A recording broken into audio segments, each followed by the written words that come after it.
نحمده ونصلي ونسلم على رسوله الكريم أما بعد فأعوذ بالله من الشيطان الرجيم بسم الله الرحمن الرحیم معزز سامعین کرام، گزشتہ درس میں ہم نے مخارج میں شروع کیا تھا اور پہلا مخرج اور اس کے ساتھ ساتھ الف اور حمزہ کے مابین فرق کو واضح کر دیا تھا۔ آج پھر مخارج میں شروع کریں گے اور اس سلسلے میں آئیں گے۔ تو دوسرا مخرج اقصائے خلق کا ہے، اور یہ خلق گلے کا وہ حصہ ہے جو سینے سے متصل ہے، سینے سے ملا ہوا ہے، اور ان سے دو حروف ادا ہوتے ہیں، حمزہ ہا۔ تیسرا مخرج حلق کا درمیانی حصہ ہے جس کو وسط حلق کہا جاتا ہے۔ اس کا مثال اس طرح سمجھو کہ یہ حلق ہے، اور حلق کا پہلا جو مخرج اس سے پہلا جو ذکر ہوا وہ مثال کے طور پر حلق کا یہ حصہ ہے، اور یہ جو مخرج بیان ہوتا ہے تو یہ حلق کا درمیانی حصہ اس سے مراد ہے۔ حلق کا معنی گلا، اور ان سے بھی دو حروف ادا ہوتے ہیں، ہا عین، بغیر نقطے والے حروف ہا اور عین۔ اور تیسرا مخرج ادنائے خلق ہے، یعنی گلے کا وہ حصہ جو منہ کے ساتھ قریب ہے، جو یہ حصہ ہے۔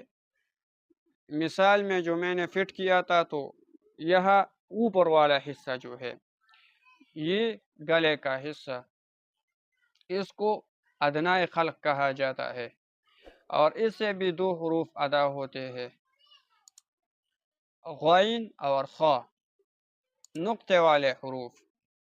بغیر نقطے والے کو مہملتین اور نقطے والوں کو معجمتین کہا جاتا ہے۔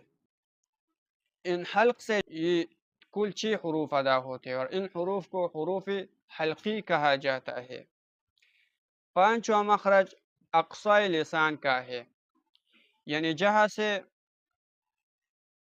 زبان شروع ہوتی ہے۔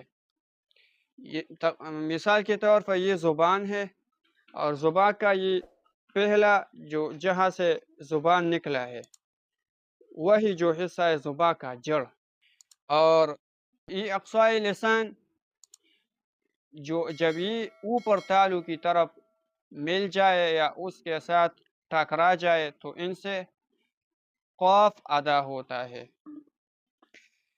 اس کے بعد چھٹا مخرج آتا ہے، اور چھٹا مخرج یہ حرف کاف کا ہے، کاف کا، اور یہ کاف کے مخرج سے تھوڑا سا نیچے منہ کی طرف وہاں سے ادا ہوتا ہے، اور ان دونوں حروف کو حروف لہاتیہ اور لہاویہ کہا جاتا ہے۔ لہاتیہ اس لیے کہا جاتا ہے کہ منہ میں جو اندر وہ لہات ہے وہ گلے سے نکلا ہے، گلے میں ہے، تو اس کو عربی میں لہات کہا جاتا ہے، اور یہ حروف ان سے اور ان سے تھوڑا نیچے ادا ہوتے ہیں، اس لیے ان کو حروف لہاتیہ کہا جاتا ہے۔ ساتواں مخرج وسط لسان کا ہے، یعنی زبان کا درمیانی حصہ، اور ان کے مقابل اوپر تالو، ان سے یہ حروف ادا ہوتے ہیں، جیم، شین اور یا غیر مدہ، یعنی یا لین اور یا متحرکہ۔ اور ان حروف یعنی جیم، شین، یا، ان کو حروف شجریہ بھی کہا جاتا ہے۔ آج کی درس اس پر ختم کریں گے، باقی مخارج پھر ذکر کریں گے انشاءاللہ۔ تب تک ہمیں اجازت دیجیے، وآخر دعوانا ان الحمد للہ رب العالمین۔